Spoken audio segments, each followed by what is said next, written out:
Muito boa noite, hoje segunda-feira, 10 de julho de 2017, estamos iniciando mais um Placar Transamérica aqui pelo seu canal 59HF e também que você pode acompanhar aí no www.transamerica.tv.br e também pode acompanhar lá no Facebook, entra lá, digita TV Transamérica e você pode acompanhar o Placar Transamérica de onde você estiver. Inclusive no Facebook você pode participar também, enviando suas críticas, sugestões, comentários, que são sempre bem-vindos aqui para o Placar. Afinal, o placar é feito para você e também é feito por você.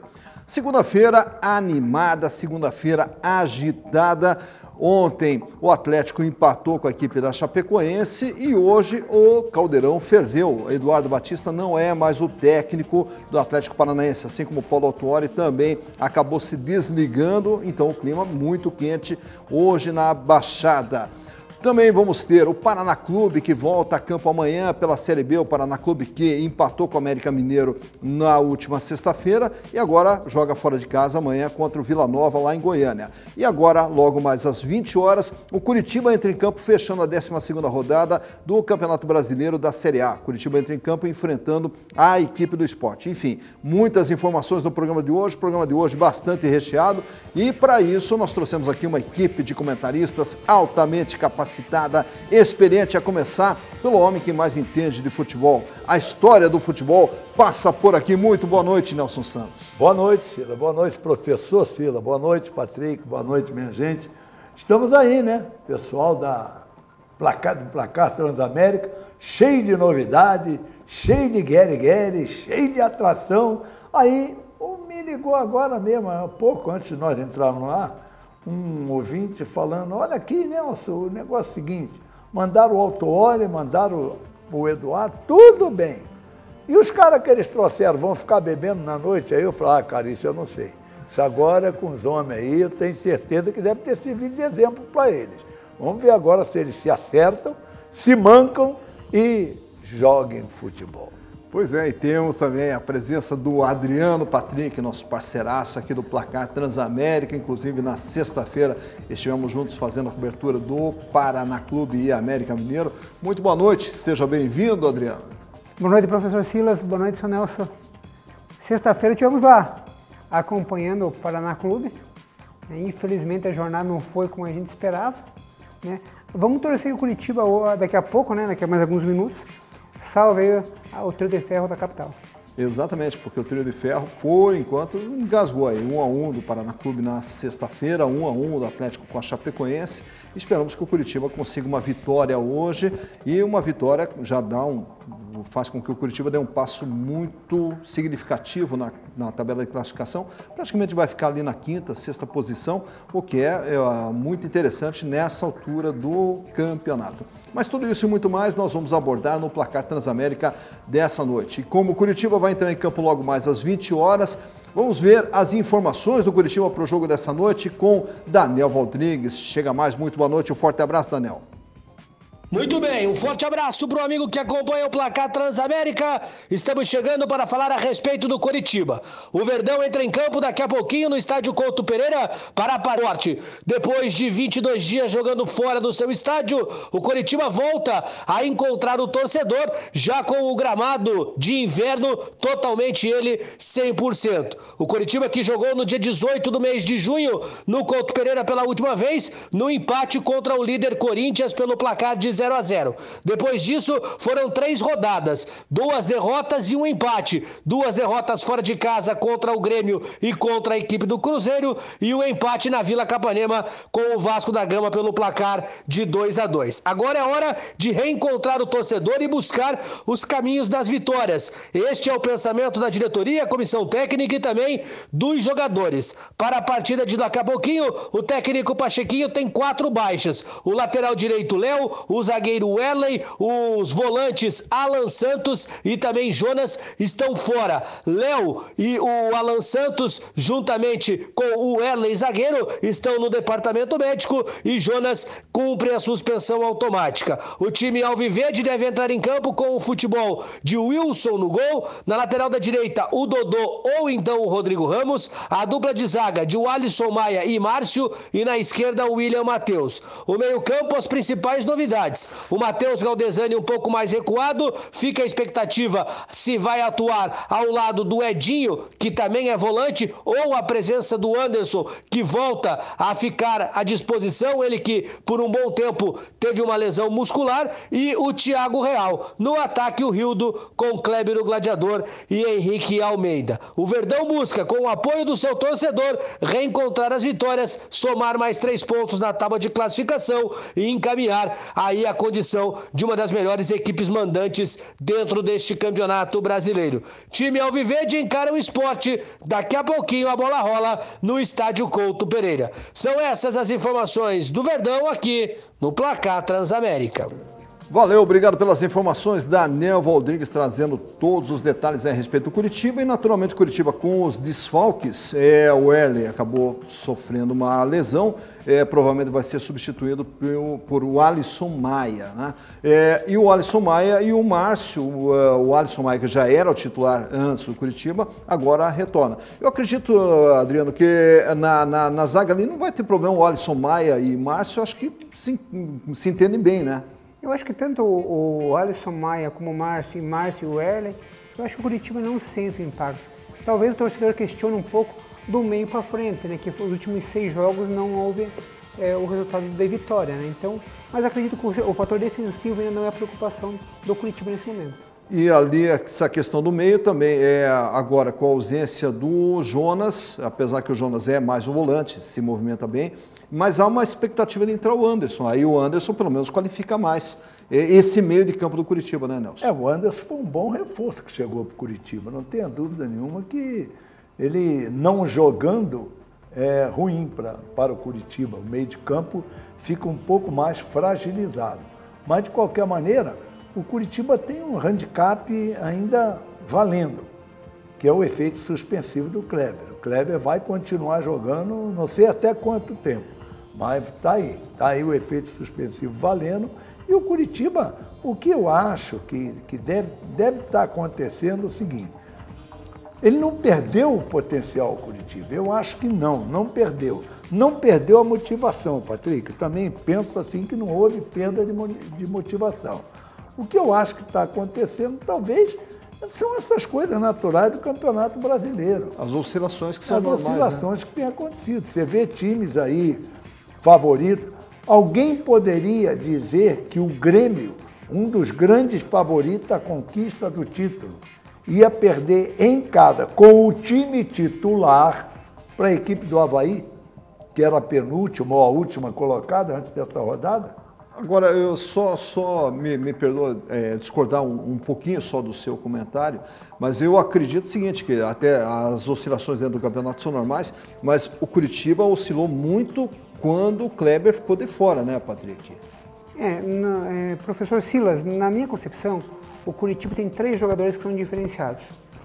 É o goleiro Wilson, o Anderson, que embora não esteja o Anderson lá que foi para o Manchester e tal, mas ele é um jogador com toque diferenciado. A hora que ele pega na bola é diferente. O Curitiba muda, né? Muda. Quando ele está jogando. E a postura do Curitiba com o Kleber em campo.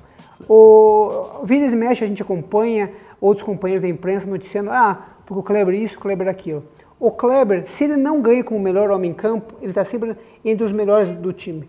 Ele só é considerado um dos melhores, dos piores em campo quando ele comete uma indisciplina. Por quê? É um jogador que tem raça, tem motivação, não desiste nunca. Então, ele é diferenciado. E é líder. E é líder. E essa energia dele contagia a equipe. Exato. Então, claro que 4 jogos que ele ficou de fora, basicamente, influenciou consideravelmente o rendimento do Curitiba. E a semana passada contra o Vasco, ele acabou salvando. O Curitiba foi outro. Foi outro, ele acabou salvando da derrota. Exatamente, por isso que eu citei, até cortei um pouquinho o Nelson aqui, porque realmente, quando o Kleber voltou nesse jogo contra o Vasco, você sente que a postura do Curitiba passa a ser outra. Então o Kleber, ele exerce uma influência ali no grupo, na questão da motivação, na questão de posicionamento, de orientação de posicionamento, então ele acaba exercendo uma influência muito grande. E quando o Alexandre substituiu o Kleber, a gente não sentiu isso aí. O time do Curitiba, à frente, ele ficou cada um por si, sem um jogo em conjunto, sem um jogo coletivo, sem nada. Porque o Kleber tem um detalhe, não sei se vocês observaram, veja bem, o Kleber é um jogador que ele é líder porque ele grita, ele berra, não. Ele dita posicionamento dentro do gramado. Ele é o técnico dentro do gramado. Então, quando você fala que falta um líder à equipe, aquele que põe a bola embaixo do braço, não é que ele vai botar a bola e sozinho vai resolver. Não. É aquele que dita, mexe para cá, vai para lá, entra por ali. É um cara que vê o jogo dentro do gramado. Exatamente. Ele vive a partida dentro do gramado. E, taticamente, ele muitas das vezes muda o posicionamento de alguém dentro do gramado melhor do que o treinador. Exatamente, e tanto é que o Kleber sempre foi um dos defensores do Pachequinho, até naquela saída do Carpegiani, o Kleber dizem que foi uma das razões da saída do Carpegiani, é um trabalho de bastidor que o Kleber faz, né, porque ele não se expõe diretamente contra o treinador, coisa assim. Mas indiretamente, aquelas declarações que o Kleber fazia no vestiário, não, porque o Pachequinho e tal. Então, quer dizer, ele não criticava o Carpegiani, mas ele ficava elogiando o Pachequinho. Então, ele fazia um trabalho de bastidor e aí mostra a influência que ele tem dentro da equipe, dentro do conjunto, e ele passa a ser o segundo técnico, como o Nelson falou, ele é a voz do Pachequinho dentro do campo. Falando em Pachequinho, até o Pachequinho deu uma coletiva a respeito do jogo dessa noite. Vamos à coletiva do técnico Pachequinho. Primeiro que o nosso ambiente é muito bom, mas é de cobrança também, interna, né? Nós sabemos o que nós podemos evoluir, melhorar e corrigir, mas estamos nos cobrando, os atletas estão se cobrando e não estamos contentes, principalmente pelo tempo que nós não conseguimos, não estamos ganhando, e isso tem que mudar. E todos nós sabemos, e vamos em busca desse objetivo o mais rápido possível. As correções e aquilo que nós deixamos de fazer, ou aquilo que nós pecamos, precisamos corrigir para que não aconteça no próximo jogo. E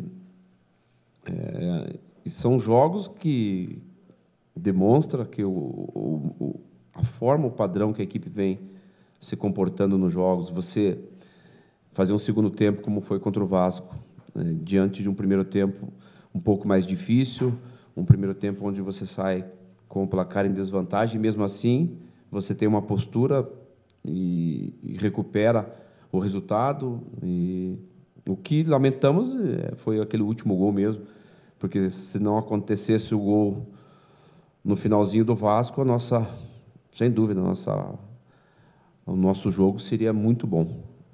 O detalhezinho nos prejudicou e muito, e voltar a buscar esses 3 pontos o mais rápido. Esse é o pensamento nosso. Por isso, a semana cheia vai nos dar muita condição de melhorar aquilo que nós não fizemos no jogo passado.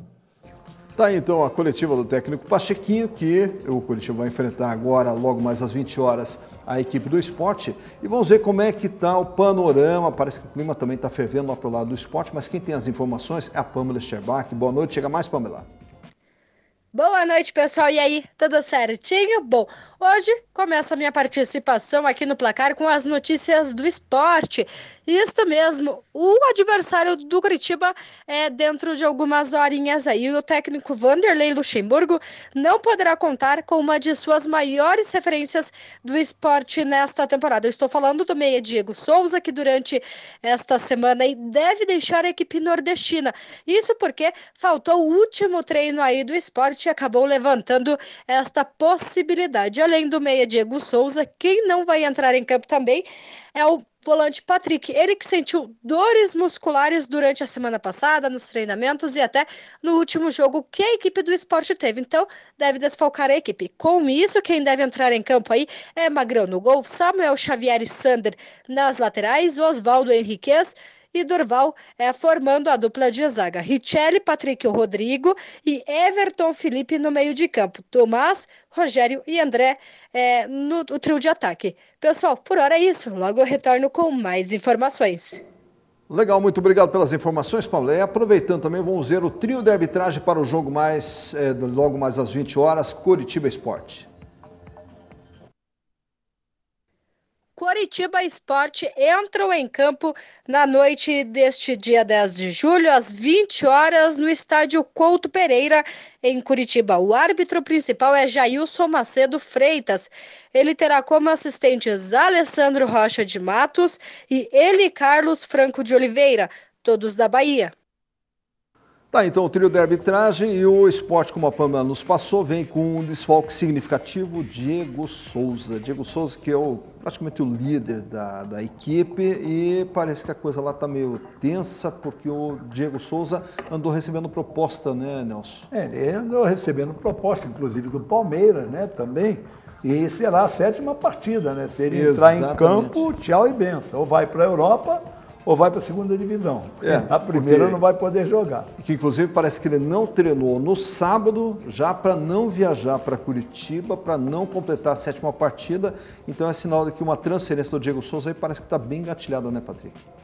Professor, na verdade, desde o título do Sport, do Câmara Pernambucana, a questão de 10 dias atrás, comenta-se que a quantia da multa rescisória, que até o próprio Sport poderá ganhar em virtude da negociação, é considerável, né? Então até para o Sport agrada a situação. Com certeza ele não participou do treino, a diretoria está sabendo, a comissão técnica está sabendo, todo mundo está ciente, né? Então, quer dizer, como disse, já foi. Então ali não tem trairagem, não tem sacanagem ali, ali é já pré-acertado. É um outro detalhe que está para acertar ali que não foi divulgado, mas... E pode crer que o Sport vai ganhar uma grana nisso, não vai? Com certeza, assim. Porque recebe a multa até o término do contrato, né? E parece que essa multa é considerável. É isso aí. E a expectativa também, o Diego Souza é de repente para o Palmeiras, onde ele também passa a ter uma visibilidade maior, até porque o objetivo do Diego Souza é se manter na seleção principal, já que tem sido convocado nas últimas convocações, né, do técnico Tite. Então o Diego Souza ele vem marcando presença já na seleção brasileira e tendo uma vitrine maior que a equipe do Palmeiras. Só não sei aonde que ele vai jogar, porque o Palmeiras é tanta estrela naquele time lá que teria que montar um Palmeiras A, B, C, né, para caber tantos jogadores assim. Mas enfim, depois a gente fala um pouquinho mais a respeito do Palmeiras. O que eu quero falar agora a respeito do Atlético. O Atlético, hoje nós vamos ter que dividir até o bloco do Atlético aqui em dois. Vamos começar falando sobre o jogo de ontem e depois vamos falar sobre a confusão de hoje. Em primeiro lugar, Patrick, você acompanhou ontem Chapecoense e Atlético? Acompanhei. Inclusive até se tiver os melhores momentos para ir soltando, né? Como é que você sentiu a postura do Atlético ontem? Professor Silas de Graff, seu Nelson, foi a mesma de outros jogos. Começou bem, né? Tomou o gol, não sei porquê, se é do comportamento da equipe ou se é a orientação da comissão técnica, o time recuou. Dali para frente deu o Chapecoense. No segundo tempo, o Atlético teve uma chance com o Douglas Coutinho, em velocidade, que perdeu, chutou em cima do goleiro. E bem no finalzinho, até o Rosseto teria uma chance de enfiar uma bola na diagonal para o Nicolas, né, que talvez pudesse sair o gol, mas acabou não conseguindo efetivar esse passe, né? No decorrer do tempo, a Chapecoense dominou o jogo, foi para cima, né? E o Atlético pode-se dizer assim que se dê por feliz pelo empate. Agora, Nelson, o Patrick abordou uma coisa realmente que vem acontecendo constantemente no Atlético. O Atlético ele começa avassalador, já faz um gol logo no começo do jogo, coloca uma pressão, uma marcação alta, não deixa a equipe adversária jogar, mas essa pressão não dura 15 minutos, o Atlético começa a recuar, e aí começa a tomar sufoco. E tem um detalhe, e o problema de recuar, quando você recua taticamente é uma coisa. Por quê? Você recua, mas não recua todo mundo. Você deixa alguém no meio de campo para criar um contra-ataque. O Atlético não tem feito isso. O pessoal recua até a linha da grande área e não fica ninguém no meio. Aí os caras levantam a bola lá para... Inclusive o Apodi deitou e rolou também. Ele me lembrou o Marinho naquele jogo com Vitória. O Marinho pela direita deitou e rolou, o Atlético perdeu de 3-0. Agora, tem um detalhe. Então, por ali, levantavam a bola para dentro da área do Atlético. A defesa rebatia. Ou o Everton saía de soco e tocava para frente. E a segunda bola era de quem? Agora, esse Era lance, ó, sempre você do falou do Chapecoense. contra-ataque. Vamos lá, Contra-ataque. e aí? Pô, mas aí o que eu acho que falta qualidade, né, Falta Nelson? qualidade, Pô, claro o que jogador tem velocidade, chega na cara do gol, um lance que seria importantíssimo para o Atlético naquele momento do jogo. E aí chega na cara do gol, falta tranquilidade para finalizar? Falta qualidade. Eu vou te explicar por quê. Porque teve um jogo anterior, não me lembro agora contra quem, que houve o mesmo lance no outro gol. Ele saiu na velocidade, também entrou na cara do goleiro e fez a mesma coisa, chutou em cima do goleiro. Então, o que falta talvez seja calma e qualidade. A calma para definir e a qualidade para saber como definir. Ou por cima, ou dribla o goleiro, né? Faz uma jogada de corpo e dribla o goleiro e entra até com bola e tudo, pela velocidade dele. Agora, você citou também a questão do Apodi, que deitou e rolou pela direita, e daí justamente, aí começa assim, não, mas você veja que o Sid Clay, que é fraco, mas só que o Sid Clay, e o Patrick acompanhou isso aí, o Sid Clay praticamente fez já três gols nos últimos jogos do Atlético, né? Ele tem habilidade, ele tem velocidade, ele tem drible, ele tem finalização, né? Então, ele é um jogador agudo. Só que sempre, naturalmente, que o lateral esquerdo sobe, fica as costas desguarnecidas. E aí o que acontece? Aí vem o Apodi e começa a deitar e rolar nas costas do Sid Clay. E eu não entendo até agora, Patrick, por que o Atlético insiste em manter o Sid Clay como lateral esquerdo e não como meia esquerda. Olha, professor Silas, é uma curiosidade que eu também tenho. Porque é unânime que o Sid Clay não vai bem como lateral esquerdo. Todo mundo sabe, até ele mesmo sabe. E o time Atlético do meio de campo, ele é lento, ele não tem movimentação. E a melhor opção para isso, já foi provado no jogo do Atlético Goianiense, seria o quê? O Sid Clay no meio. Quer dizer, nós temos a melhor peça na lateral esquerda, que não está indo bem, e a solução para o meio de campo, que não é usada. Que não é usada, quer dizer, se o Sid Clay não vai bem na lateral esquerda e o Nicolas não vai bem, então o Nicolas, que já não está indo bem, como o Sid Clay também não vai, pelo menos resolve o problema no meio de campo. Agora, nós estamos com um problema no meio de campo e na lateral esquerda. E sendo que poderia só remanejar e solucionaria. E você quer ver uma coisa que eu reparei também, Patrick e professor Silva? O Apodi ia aí faltou o treinador. Se o Apodi, eu comentei o jogo ontem e falei isso durante o transcorrer da partida. Poxa, se o Apodi está indo, está abrindo lá atrás, joga alguém nas costas dele para ver se pelo menos você segura, porque toda jogada da Chapecoense, ela é oriunda da onde?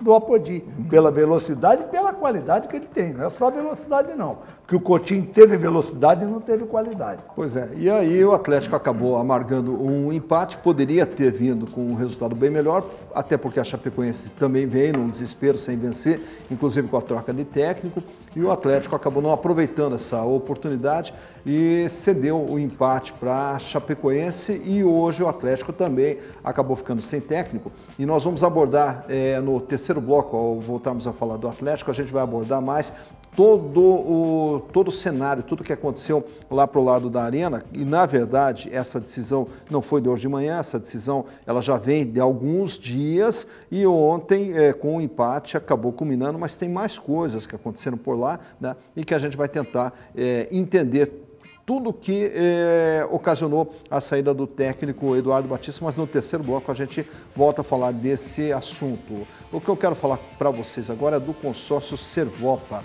Aliás, perdão, ainda tem a coletiva do Eduardo Henrique. Me passaram aqui no ponto, que o Eduardo Henrique, depois do jogo de ontem contra a Chapecoense, ele também comentou sobre esse resultado e a entrada dele nessa partida. Então vamos à coletiva do Eduardo Henrique.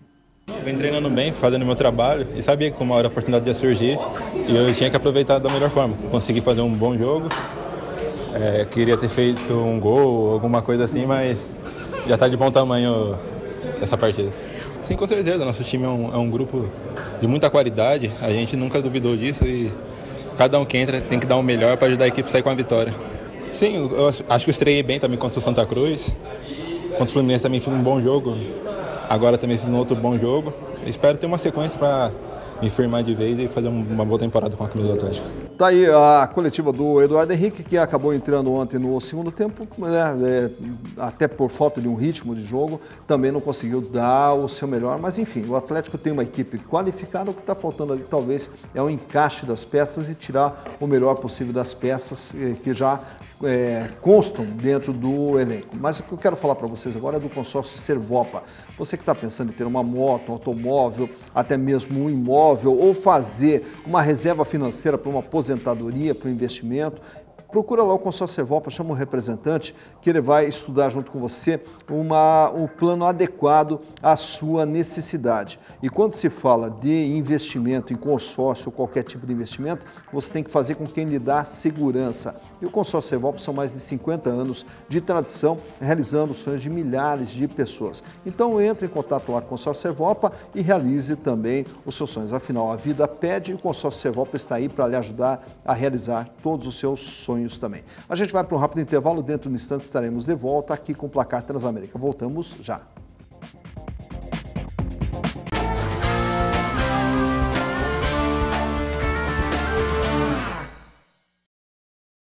O sol foi rapidinho, já estamos de volta com o Placar Transamérica dessa segunda-feira, repercutindo tudo o que aconteceu no final de semana, jogo do Atlético, Paraná Clube que jogou na sexta-feira, Curitiba que vai jogar logo mais às 20 horas e a gente vai continuar abordando todos esses temas aqui no Placar. Mas antes vamos falar da Narcel Equipamentos para Gastronomia. Você que tem restaurante, lanchonete, food truck, hotel e até mesmo aí para a cozinha da sua casa, quer deixar a sua cozinha bem equipada, vai conhecer a linha de produtos para gastronomia e todos os utensílios que a Narcel tem para lhe oferecer. A mais completa linha de utensílios da melhor qualidade você encontra na Narcel, lá no grupo Crasinox. Entrando em contato lá no 33816400 ou acessando o site www.narcel.com.br, você vai conhecer toda a linha de equipamentos para gastronomia e utensílios para a sua cozinha. Afinal, uma boa refeição começa com uma boa cozinha começa com equipamentos da Narcel. O Paraná Clube voltou a jogar na sexta-feira contra o América Mineiro na Vila Capanema, acabou empatando por 1-1 e amanhã o Paraná Clube volta a campo jogando lá em Goiânia contra a equipe do Vila Nova. E as informações do Paraná, quem tem é a Pamela Scherbach. Chega mais, Pamela. Estou de volta agora com as informações do tricolor que jogou aí na última sexta-feira. Em um primeiro tempo, sem muita empolgação, o Paraná desperdiçou uma grande oportunidade de abrir o placar aos 10 minutos, quando o Robson avançou pela esquerda, cruzou rasteiro e João Pedro finalizou, mas o goleiro João Ricardo fez bela defesa e evitou o gol paranista. Aos 17 minutos, quase saiu o gol do Coelho. Renan Oliveira cruzou da esquerda e Bill apareceu na pequena área sozinho para chutar e Richard salvar o tricolor. Aos 41 minutos, João Pedro teve a melhor chance para abrir o marcador para o time paranista, mas acabou desperdiçando. O atacante invadiu a área sozinho após lançamento de Robson, mas novamente João Ricardo conseguiu fazer a defesa. Já no minuto seguinte veio o castigo. Após cobrança de falta e desvio na primeira trave, Renan Oliveira apareceu no meio da área para completar para o fundo da rede e colocar o time mineiro em vantagem aí no primeiro tempo. Precisando, claro, reverter a sua situação, o tricolor partiu para cima do América Mineiro e logo conseguiu um empate. Aos 7 minutos do segundo tempo, Renatinho cobrou o escanteio e Gabriel Dias apareceu na primeira trave para desviar e marcar o gol paranista. O Paraná seguia atacando, mas aos 23 minutos, Rayan recebeu o seu segundo cartão amarelo e acabou sendo expulso de campo, deixando o time paranista aí com 1 a menos. Em desvantagem numérica, coube ao Paraná, claro, se defender do volume na partida aí e segurar o empate até o final na Vila Capanema, que foi o que aconteceu. Então, Paraná Clube e América Mineiro ficaram no empate em 1-1 na Vila Capanema, aqui em Curitiba, na última sexta-feira. Pessoal, por hora é isso. Logo retorno com mais informações do tricolor, que já começou o seu treinamento aí para a próxima rodada no domingo mesmo. Valeu, Pamela Scherbach, muito obrigado pelas informações. Patrick, você que acompanhou esse jogo do Paraná e América Mineiro, como é que você sentiu a postura do Paraná durante esse jogo aí? O Paraná evoluiu um pouco com a entrada do João Pedro no meio de campo. né, jogando mais para o lado direito do setor de criação, né. Melhorou também com a entrada do Rafael Lucas, porém parece que a bola não chegou com tanta rapidez como estava chegando antes, né, e a defesa em alguns momentos bateu um pouco a cabeça. O mais estranho que possa parecer que o Paraná Clube estava jogando bem até o momento das substituições e consequentemente da expulsão. Daí virou outro jogo. Acredito que o primeiro gol que o Paraná tomou foi por uma infelicidade, né? Mas daí o resto do jogo foi se defender para garantir aquele um ponto e não deixar o América disparar. Mas existe uma perspectiva que o Paraná Clube na sequência dê bons resultados. Agora não dá para entender novamente as substituições que o Christian de Souza faz. Pois é, e inclusive, Nelson, até a gente acompanhando lá nessa partida, em primeiro lugar, não dá para você dizer, não, Paraná 1-1 com o América Mineiro. Pô, o América Mineiro é uma boa equipe. Dos jogos que eu assisti da Série B, eu acho que é uma das melhores equipes da Série B que eu vi jogar até agora. É uma equipe que toca a bola, uma equipe que tem experiência, inclusive o Luan, que jogou no Atlético, caindo ali para o lado da esquerda, pô, dá um sufoco ali, ele faz um pivô e sabe trabalhar bem a jogada. Então o Paraná Clube, ao natural, já sofreu um pouquinho para poder segurar a equipe do América Mineiro.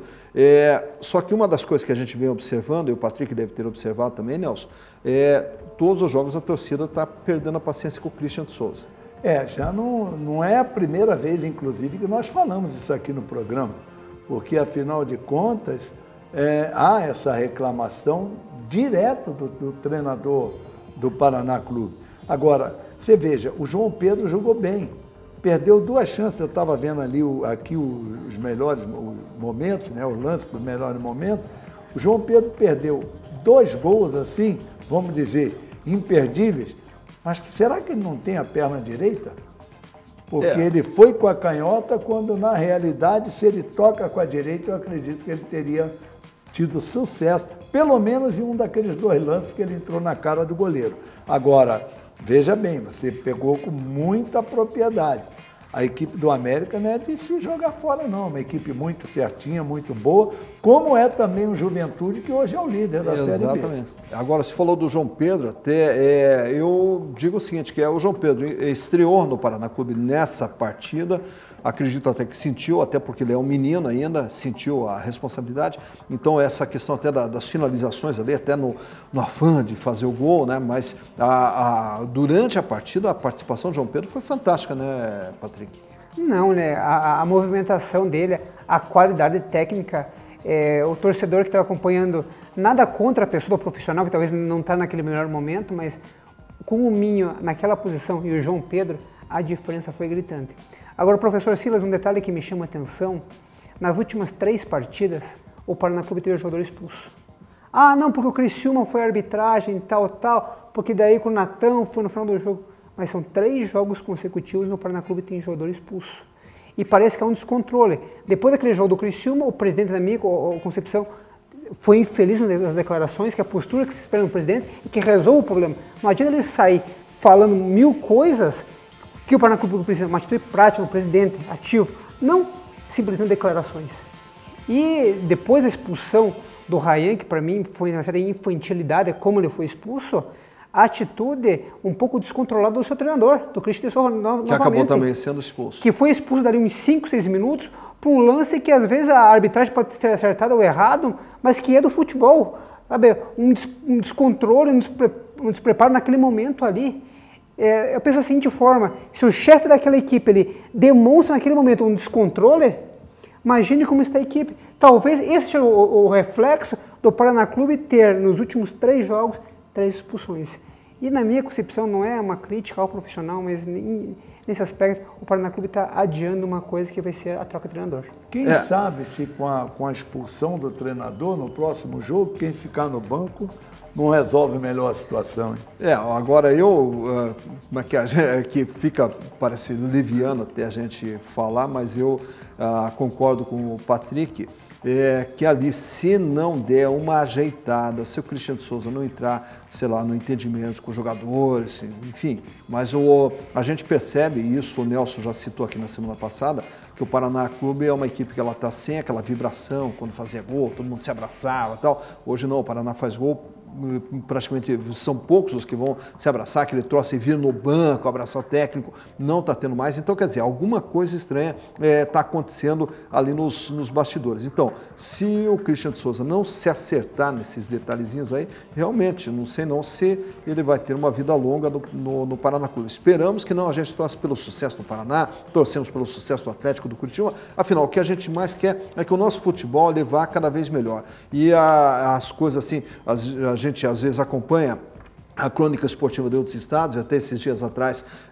me passaram também um vídeo falando sobre treinador, não sei o que lá, daí falando, mas é que esse treinador aí, ele tinha que começar numa equipe pequena, tipo Curitiba, para depois... Pô, sabe, eu acho que é uma sacanagem que faz com o futebol paranaense. Então, o que a gente tem que fazer? Fortalecer o nosso futebol, a gente tem que valorizar o nosso futebol. E o que a gente aqui, quando critica não no sentido de menosprezar, o que a gente quer é um futebol paranaense cada vez melhor, e um futebol paranaense que seja respeitado no Brasil, que muitas vezes o nosso futebol acaba não sendo respeitado. Daqui a pouco vamos falar a questão do Vasco aqui também, e aí a gente vai fazer até um paralelo com uma equipe paranaense e uma equipe como o Vasco da Gama, né? Mas, enfim, todas essas nossas críticas aqui é no sentido do quê? O que nós queremos é um futebol paranaense cada vez melhor. E falando em Série B, nós tivemos o fechamento também da 12ª rodada da Série B. Vamos até os gols da rodada da Série B. Paraná e América Mineiro ficaram no 1-1. Pará cobrou falta pela esquerda, Messias cabeceou para o centro da grande área e Renan Oliveira, livre, só empurrou. Renatinho cobrou escanteio e Gabriel Dias cabeceou com estilo para empatar. O Goiás venceu o Luverdense por 3-1. Thiago Luiz cruzou a bola na área e Alex Alves apareceu livre para cabecear. Thiago Luiz chutou, mas Gabriel Leite defendeu. No rebote, Micael marcou. Thiago deu um toque por baixo para ampliar e Rafael Ratão diminuiu para o Luverdense. Internacional e Criciúma empataram em 1-1. Lucão abriu o placar para os catarinenses. Em cobrança de escanteio, Klaus subiu mais que a marcação e cabeceou para o fundo das redes. O Juventude venceu o Guarani por 2-0. Thiago Marques ganhou da defesa do Guarani, saiu na cara de Leandro Santos e tocou no cantinho. O Alacer cobrou falta na área e a bola foi na segunda trave, onde estava Juan, que apenas cabeceou. O Santa Cruz venceu o Brasil de Pelotas por 3-0. Derlei recebeu na intermediária, avançou e bateu no canto direito, sem chances para Martini. A falta do Brasil virou contra-ataque do Santa Cruz. Augusto disparou e deixou João Paulo em velocidade na cara do gol para ampliar. Ricardo Bueno recebeu pelo lado direito, girou e mandou no ângulo de Eduardo Martini. O Ceará venceu o Figueirense por 2-0. Pedro Quem marcou o primeiro. Após lambança de Thiago Rodrigues, Ricardinho colocou para dentro. Muito azar do Thiago Rodrigues. Thiago Rodrigues, que foi revelado aqui pelo Paraná Clube, hoje é o goleiro do Figueirense, levou um azar danado. E o Eduardo Martini também, aqueles gols de fora da área, no ângulo, sem chance. O Eduardo Martini só olhando aonde a bola entrar. Que é bom goleiro. E é um excelente goleiro, só que levou, mas também, vamos falar a verdade, não é desmerecer o goleiro, ali tem que valorizar o arremate de fora da área, que foi muito bem feito. E também, fechando essa rodada, nós tivemos Oeste 2, Vila Nova 2. Vamos aos gols desse jogo. O Oeste empatou com o Vila Nova, jogando na Arena Barueri. O primeiro gol de Mazinho, 36 do primeiro tempo, de falta. Aí o Wesley Matos empatou para o Vila Nova aos 13 minutos do segundo tempo de cabeça, lá no cantinho, o goleiro ainda tentou, não conseguiu. O Oeste desempatou com o Leandro Amaro, 31 do segundo tempo, cobrança de falta. O Leandro Amaro sobe de cabeça, 2-1. E aí o Maguinho consegue empate aos 49 do segundo tempo. Olha aí, 49 do segundo tempo, no apagar das luzes, o empate de Oeste 2, Vila Nova 2. Vila Nova, que é o adversário do Paraná no jogo de amanhã. E Vila Nova, que está em quarto lugar na Série B. Então, quer dizer, não é uma equipe fraca, é uma equipe que o Paraná vai ter que tomar muito cuidado. E nós também tivemos ontem, sábado e ontem, jogos pela 12ª rodada da Série A. Série A que vai ser encerrada a 12ª rodada agora às 8 horas da noite com Curitiba e Sport. Vamos aos gols da Série A desse final de semana. O Vitória venceu o Atlético Goianiense por 2-1. Cleiton Xavier dominou e tocou para André Lima completar para o fundo do gol. Cobrança de escanteio de Bruno Pacheco. Roger Carvalho desviou e Andrigo encheu o pé para empatar o jogo para o Atlético Goianiense. William Correia invadiu a área e mandou uma bomba. Bahia e Fluminense empataram em 1-1. Após cobrança de escanteio, Vinícius errou na saída de bola, Lucas cruzou e Dourado finalizou de letra. O empate veio com João Paulo, que recebeu de Regis e soltou uma bomba de fora da área. Botafogo e Atlético Mineiro também empataram em 1-1. Marlone marcou o primeiro do jogo. O Atlético Mineiro ainda perdeu um pênalti. Jefferson defendeu. Em outra cobrança de pênalti, desta vez para o Botafogo, Roger não perdeu. Já Chapecoense e Atlético Paranaense ficaram no 1-1. Sid Clay dominou e bateu cruzado no gol de Jandrei. Reinaldo cobrou falta e Sid Clay tentou afastar, mas Lucas Marques pegou e soltou uma bomba. O Corinthians venceu a Ponte Preta por 2-0.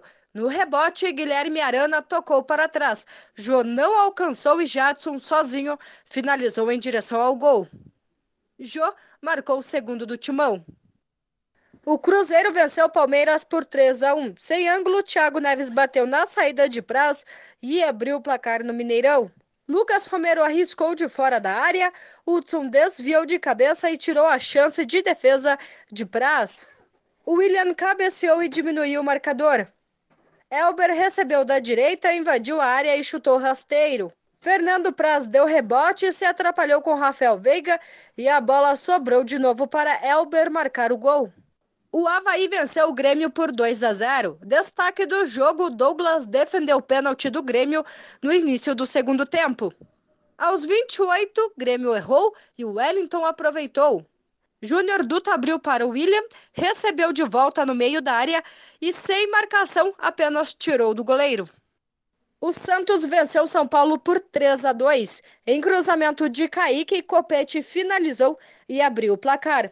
Copete aproveitou novamente o cruzamento, desta vez de Giamota, e ampliou. O colombiano marcou seu terceiro no jogo, desta vez de voleio. O São Paulo ainda perdeu um pênalti, mas Shailon, 7 minutos depois, diminuiu para o São Paulo. Após confusão na área, a bola sobrou para Arboleda, que faz mais um para o São Paulo. O Flamengo venceu o Vasco por 1-0. Everton Ribeiro fez jogada pela direita e cruzou na cabeça de Everton. Tá aí os gols da 12ª rodada, 12ª rodada que vai ser encerrada agora, logo mais às 20 horas.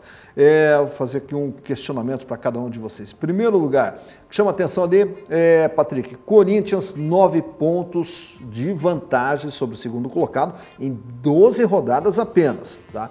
E o Corinthians, por incrível que pareça, não é o melhor futebol que a gente está vendo aí na Série A, né? Num campeonato de 20 equipes, se a gente pegasse, por exemplo, a tabela do campeonato alemão, com 12 rodadas, era normal ver o Bayern de Munique disparado na frente dos demais. Mas no campeonato brasileiro isso não acontece. Ainda mais um Corinthians, que é um time que não tem um diferencial. O que tem o Corinthians a mais, né, a nível de elenco? O Corinthians não tem. Né? É um time que corre muito, é aplicado taticamente, marca muito, não dá espaço. É um time chato. Mas não tem jogadores que... Não, esse time dá para... Um baita no time não tem, como tinha em 2015, por exemplo. Exato, então é um time assim que não tem a estrela, e daí vão dizer assim, não, mas tem o Jadson. Não, mas o Jadson também não está jogando tudo isso aí, não. Mas o Corinthians, ele tem uma força coletiva, que é uma coisa impressionante, que ele não se destaca em jogadas individuais, ele se destaca no coletivo dele, e tanto é que as vitórias do Corinthians é 1-0, 2-1, sabe, todo joguinho meio travadinho, né, Patrick? Ele remete muito, e a história, a classificação é similar. Se for observar a tabela de 2011, o Corinthians do Tite era um time limitado também tecnicamente, que marcava muito, marcava sob pressão, ganhava o jogo apertado e começou o campeonato com uma boa diferença. Tá seguindo, parece, o roteiro de 2011. Agora, o professor falou com relação ao Jadson. Desde que o Jadson apareceu, vendo do PSTC no Atlético em 2004, 2003, 2004, eu fiquei penso até hoje, se o Jadson fosse um jogador de futebol, que ele tivesse um pouco mais de velocidade, o Jadson teria sido um dos maiores jogadores do mundo. porque tecnicamente ele é brilhante, ele tem visão de jogo, coloca a bola, passa bem, chuta bem, mas o Jadson não tem velocidade. Agora, pro nosso amigo Nelson Santos, quero fazer um questionamento aqui a respeito de Flamengo 1, Vasco 0, São Januário, quebradeira generalizada. Eu quero saber o seguinte, o que vai acontecer com o Vasco? O que vai acontecer com o Vasco? Nada. Se você fosse pensar pelo que aconteceu, tinha que interditar o estádio, tá? Aí, mas você tem lá o comando de quem? Eurico Miranda. Quem é Eurico Miranda no cenário do futebol brasileiro? Gente, Eurico Miranda é nada mais, nada menos que um cara que sabe manusear por baixo dos panos as coisas. Aí, ele chegou a ponto de dizer que culpado do rolo todo foi a polícia. Que não fez a revista, que isso não era problema da segurança do Vasco. Ué, mas o bambu não entra em campo por quê? Por que você entra com bambu no estádio? Porque tem uma bandeira nele. E os caras... E outra coisa, os caras tentaram pular para dentro do campo. Como? Chegou um torcedor cair, né? Foi socorrido pela ambulância lá. Na hora disseram que estava tudo bem, depois disseram que o cara ficou paraplégico, que eu não sei se é verdade, eu acho que não, porque senão teria havido mais sensação no noticiário, né? Mais sensacionalismo. Agora, deram um tiro num cara fora do campo. Lá fora do campo, né? Embora a menos de 1.000 metros do clube, o clube é responsabilizado. Agora tem um aspecto, gente, polícia não foi feito para ficar dentro do campo, tomar conta de torcida. Ele é responsável fora do campo. Dentro do campo, a responsabilidade é da mandante. Segurança do clube. É isso aí. Agora, o Eurico Miranda quer o quê? Que aí o policial vai revistar. Não, o cara entrou com uma bomba dentro da cueca, porque não sei o quê. Gente, por favor, o cara quando quer argumentar da maneira que o Eurico Miranda argumenta, olha, para vocês terem ideia, teve gente correndo com criança, agasalhando a criança, para não receber resíduos de pedra, de lata, de acha-quatro, e outros pulando para dentro do camarote para se livrar da selvageria. A briga não foi contra a torcida do Flamengo, a briga foi entre os torcedores do Vasco, que estavam revoltados com a derrota. Agora, quer saber outro responsável por isso? Federação Carioca. Ou a CBF, não a Federação Carioca, a CBF, por ter permitido um clássico Flamengo e Vasco no campo do Vasco, tá? Sabendo do perigo que corre. Primeiro, a animosidade entre Flamengo e Vasco e seus torcedores. Segundo, pelo ambiente em torno do campo do Vasco da Gama. Ali é fogo, ali é a barreira do Vasco. Por isso que ali eu citei, quando se fala aqui do Campeonato Paranaense, porque se esse fato tivesse acontecido aqui em Curitiba, já ia interditar para o resto do ano, o time ia perder ponto, ia ser rebaixado, uma série de coisas. Agora, quando se trata do Vasco, aí é outro papo, né, Patrick? Professor Silas, você deve lembrar com certeza, seu Nelson com mais propriedade, porque tem um vínculo maior com o estado do Rio de Janeiro. Os anos passam e a história não muda. Claro. Eu vou citar 2 episódios. O Paraná Clube, em 99, jogava contra o Vasco no São Januário. O Vasco com 2 jogadores a menos, o Paraná Clube empatou o jogo, tinha tudo para ganhar. Seu Eurico Miranda invade o campo. Terminou bem antes. Terminou o jogo. O Paraná Clube caiu naquele ano. O que aconteceu com o Vasco? Nada. Um ano depois, na Copa João Avelange, vende um excesso de ingressos e tal, cai a arquibancada, muda o jogo para dali 10 dias, o Eurico vende para o SBT. O que aconteceu com o Eurico Vasco? Nada. O que aconteceu dessa vez? Não, e outra coisa, gente, isso que você falou do jogo com o Paraná, a maior sem vergonhice foi que ele abriu o portão, dando acesso aos torcedores para invadir o campo.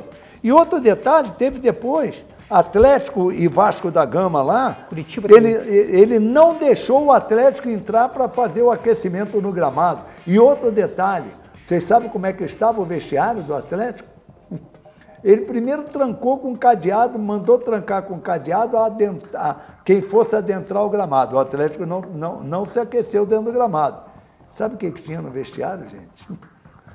tudo que vocês imaginarem de porcaria e de sujeira.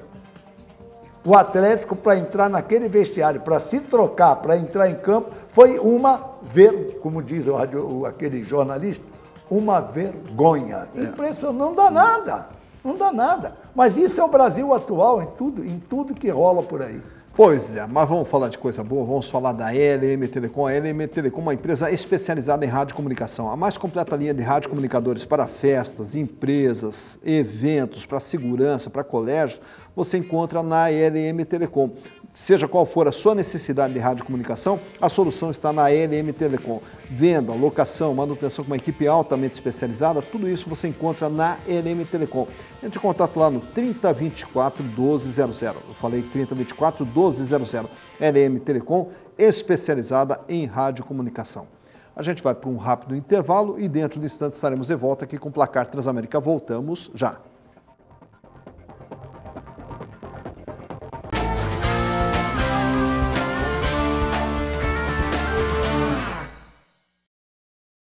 Estamos de volta, terceiro e último bloco do Placar Transamérica e Curitiba entra em campo já, mais 2, 3 minutinhos, está entrando em campo frente à equipe do Sport. O Paraná entra em campo amanhã contra o Vila Nova pela Série B.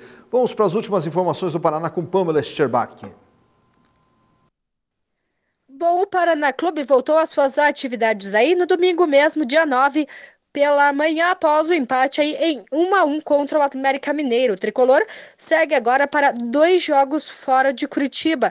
Na terça-feira, o duelo será em Goiânia, no Serra Dourada, diante do Vila Nova. E na sexta-feira, o confronto será com o Oeste na Arena Barueri. Após a conclusão aí da 10ª rodada, o time de Christian de Souza ocupa a 10ª colocação com 47,22% de aproveitamento.